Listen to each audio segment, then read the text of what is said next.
કેમ છો ફ્રેન્ડ્સ? તો આજે આપણે અહીંયા ડુંગળી અને બટાકાનું સ્ટફિંગવાળું શાક બનાવશું. એના માટે આપણે એક મિક્સર જારની અંદર ગાંઠિયા લેવાના છે. 1 વાટકી જેટલા ગાંઠિયા લેવાના છે. તેની અંદર બધા જ મસાલા એટલે કે 1 ચમચી જેટલો હળદર પાવડર, 2 ચમચી જેટલું ધાણા જીરું પાવડર અને 2 ચમચી જેટલું લાલ મરચું પાવડર એડ કરી સ્વાદ અનુસાર નમક એડ કરીશું. ત્યારબાદ આ મિક્સરને આપણે મિક્સર જારની અંદર બ્લેન્ડ કરીશું. હવે આ બધો જ મસાલો છે એને ડુંગળી અને બટેકાની છાલ પાડી વચ્ચેથી કટ કરી અને આ બધા જ મસાલાને તેની અંદર સ્ટફ કરીશું. સ્ટફ થઈ ગયા બાદ ડુંગળી અને બટેકાને આપણે સ્ટીમ કરવાના છે. તમે કોઈ પણ રીતે સ્ટીમ કરી શકો છો. એને સ્ટીમરમાં પણ સ્ટીમ કરી શકો છો અને કુકરમાં પણ સ્ટીમ કરી શકો છો. કુકરમાં બફાતા વાર નથી લાગતી, જ્યારે સ્ટીમરમાં બફાતા ખૂબ જ વાર લાગે છે. એટલે મેં અહીંયા કુકરનો યુઝ કરેલો છે. તો બટાટા અને ડુંગળીને મેં કુકરમાં એડ કરવા માટે મેં કુકરને પહેલેથી જ સ્ટીમ કરવા માટે રાખી દીધેલું છે.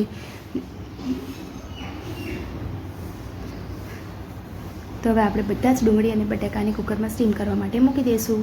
તમે જોઈ શકો છો મેં નીચે પાણી રાખેલું છે અને ઉપર ડીશ રાખેલી છે. એની માથે બધા જ ડુંગળી પહેલાં બટાકા રાખવાના અને એની ઉપર ડુંગળી રાખવાની અને 2 થી 3 વિસલ આવે ત્યાં સુધી ડુંગળી અને બટાકાને આપણે બાફવા માટે મૂકી દેવાના છે.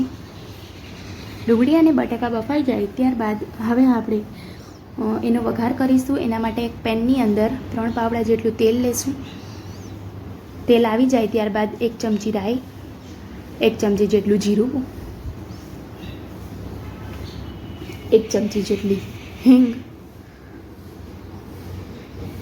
અને જે મસાલો હતો એમાં થોડું પાણી એડ કરી અને એનાથી આપણે વઘાર કરીશું. હવે આની અંદર 1 ચમચી જેટલું હળદર, 2 ચમચી જેટલું ધાણા જીરું પાવડર અને 2 ચમચી જેટલું લાલ મરચું પાવડર એડ કરી અને આ બધું જ મિક્સ કરી લેશું. તમે જોઈ શકો છો તેલ બધું જ ઉપર આવી ગયું છે. અને હવે આપણે જે ડુંગળી બટેકા સ્ટીમ કરીને રાખેલા હતા એને આ મિશ્રણની અંદર એડ કરીશું.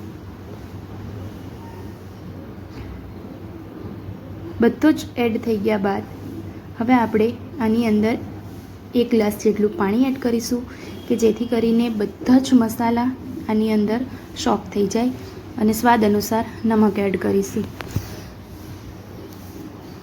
જો વધારે રસાવાળું શાક બનાવવું હોય તો તમે વધારે પણ પાણી એડ કરી શકો છો.